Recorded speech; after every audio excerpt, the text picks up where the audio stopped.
All right, so this is going to be our Library 101 session on what makes a good source. How can you really tell what kind of sources you should be using in your papers or in your project? It can be a little bit overwhelming, especially between everything that's available online and everything that's available through the library. So hopefully this will help you have a better idea of the questions you should be asking about the sources that you do find. So the first thing that I will talk about is peer-reviewed sources, just because those are a lot of the types of sources that we have available through the library, and it's one of the advantages of using the library is the access that we have to peer-reviewed sources. So those are going to be scholarly sources that have not only been written by subject experts, so people who have credentials, degrees in the field. They're also going to be sources that were reviewed by other subject experts. So you've probably, if you've ever been in an English class or SDV, you've probably heard us talking about peer-reviewed sources and just that being really the preferred type of source to use for papers, especially academic papers. So I am going to pull up the library's website, which is lfcc.edu/library. And you can find peer-reviewed sources both in the catalog and in the databases, but the databases makes it a little bit easier to find them because peer-reviewed sources do tend to be articles that we're talking about, articles coming from academic journals and coming from scholarly journals. So when I go into a database like Academic Search Complete, and perform my search so that I can pull up some articles. So I'm just going to plug in the keywords I've been using today, which are minimum wage and increase and hours, just to give me some articles to work with. So you'll see in the list here, this little icon on the side that says academic journal, that's going to be your peer-reviewed journals. When you see the icon where it says periodical, that means sources basically that are not peer-reviewed. They're going to be coming from magazines and coming from newspapers and sometimes journals as well. There are journals out there that are not peer-reviewed journals. But when you're using the databases, it does make it a lot easier because you can basically click this little checkbox on the side just to limit all of your results to peer reviewed. So that's kind of the quick way of getting yourself to the most trustworthy results is by limiting with that filter on the side. It's not to say that you always have to use it depending on what kind of paper you're writing. If you are writing a paper that is one that your professor is open to using popular sources like magazines and newspapers, but we generally recommend it from the library side of things. We're a big fan of peer-reviewed sources. So that's one way to kind of get an idea of what we like to call good sources.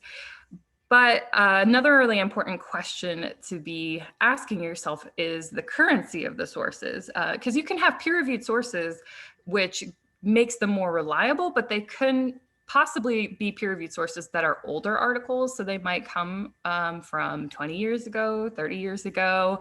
So you want to really make sure that the majority of sources that you're using for your paper are going to be articles that are published, I would say, within the last 5 to 10 years generally, especially if you're focusing on a topic that is one that changes quite a lot. And, you know, the conversation around a topic like minimum wage, for example, is one that has changed because you have areas that are implementing policies involving minimum wage. So something that got published 10 years ago might have come to very different conclusions than something that might have come out very recently because there was more to study and more to kind of look at and make observations about. So when you're using the databases, you can also use the publication date filter here on the side.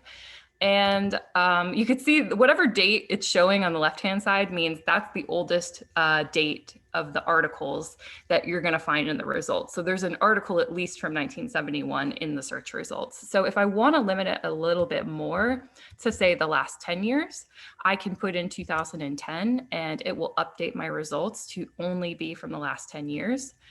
And I always like to give the caveat of it's okay to use older articles depending on how you use them. If you're kind of showing like, this is what the situation was, or the conversation around minimum wage. This is what it looked like 20 years ago. It's okay then to use an article from like 2000 if you're trying to prove that point. But you just want to make sure that that's not the only article that you have to make your point, because there's a lot of information you've probably missed then in the last 20 years that that article just didn't catch. So another thing that you want to pay close attention to is relevance. So depending on the question that you're asking, some of the articles that you find may or may not directly answer that. That's one of the tricks that people have with the databases sometimes, is if I have a topic like I'm looking at minimum wage increases and what impact it might have on like employee hours, like are they having their hours reduced, for example. Sometimes I might get articles that come up that really are not addressing that, or say articles like this one at the top that are very specific to China, or the next one down there is Ecuador. It's not to say that it might not be useful to use those articles, but if I'm really trying to make the argument specifically about minimum wage in the United States, they might not be as relevant to making the points, depending on how those things have been implemented differently. The countries could be very different. So it might not be fair for me to use an article from a different country to try and prove a point for the United States. So you really want to make sure that it's actually answering your specific question. And you also want to make sure if it's scholarly and you're writing an academic paper, then it really is relevant for your research. But if you're using, say, an article from a newspaper for an academic paper, I wouldn't say that it's as relevant. You really want to make sure that the types of sources that you're using are appropriate for the kind of research that you're trying to do. So that's another thing to pay attention to as far as the relevance of what sources that you're pulling up. So I want to talk about authority, accuracy, and purpose as well, but I'm actually going to pull up the library catalog. I focus a lot on the databases because they have peer-reviewed articles and they have popular, but sometimes students also have questions about the books that they're finding. So for example, if I do a search in the catalog for minimum wage to see what kind of books we have, because I want to talk about a little bit about authority as far as books as well as articles. So with articles, it's kind of, when we talk about peer-reviewed articles, there's the implication that the person writing, because they're a subject expert, would be more authoritative than a journalist, because someone who is a subject expert means they have, you know, multiple years of study done in that specific area. They, you know, have degrees in it. They are performing original research, whereas journalists tend to have lots of different topics they write about, and they don't usually focus on just one. With books, it can be a little bit trickier because they're not peer reviewed. And so it's hard sometimes to tell if someone's a subject expert or not. So one of the things that I recommend doing is really, let me see if I can find a good example here. Okay, so for one example, you have the Fight for 15, the right wage for a working America. So this is a book about minimum wage. It's published by the New Press, which I'm not super familiar with. It doesn't sound necessarily like an academic publisher. So I have some question about the author behind it. So I can see that the author is David Rolfe. So I'm going to just do a quick Google search for his name. Okay, and it says that he is known internationally as an innovative labor leader and thinker on the future of work and labor.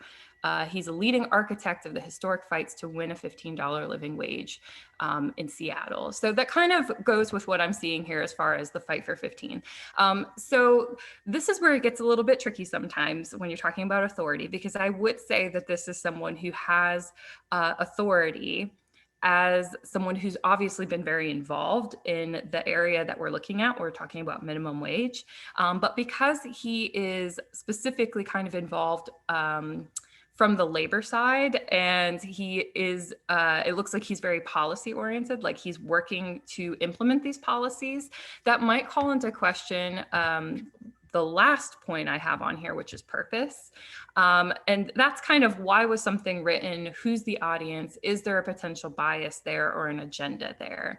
And so that's where sometimes it can get tricky, because you have someone who I would consider to be a subject expert, but because they're very involved in kind of the politics of the issue, it might make it tricky to kind of separate them from the agenda that they might have, which, you know, that wrong or right, like they still probably do have an agenda. And so it makes it tricky when you're reading books by them, because they will probably have a very specific point of view that they're trying to present and argue for. So if you look down at this book, The Living Wage: Lessons from the History of Economic Thought, this comes from Edward Elgar Publishing, which I'm not super familiar with, but I am going to go ahead and copy his name and do a search for his. So we've got Donald Stabile, and you could see here that I can pull up his bio and see that he's professor of the College of Economics. It looks like he's a faculty member. He has been for, I guess it would be 40 years.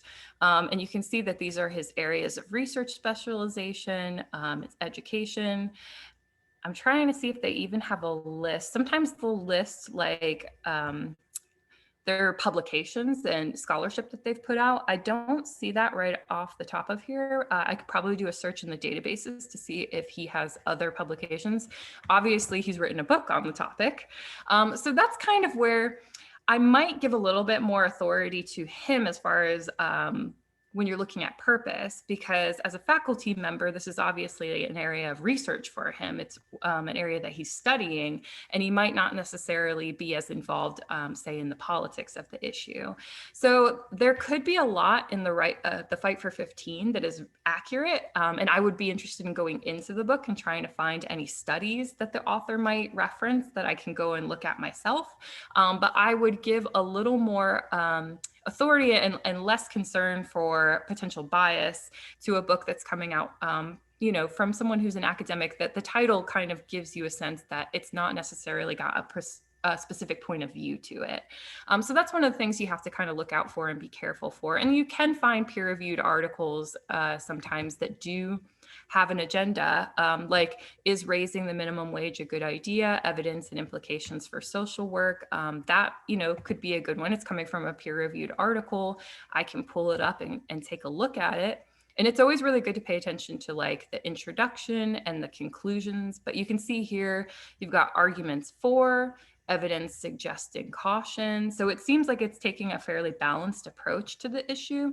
But, you know, when I get to the end here, I can look at the conclusion, and it does say social workers and allies should work for higher minimum wage. So it does have still a little bit of a perspective, even being peer reviewed, because it's published in this work for the publication is social work.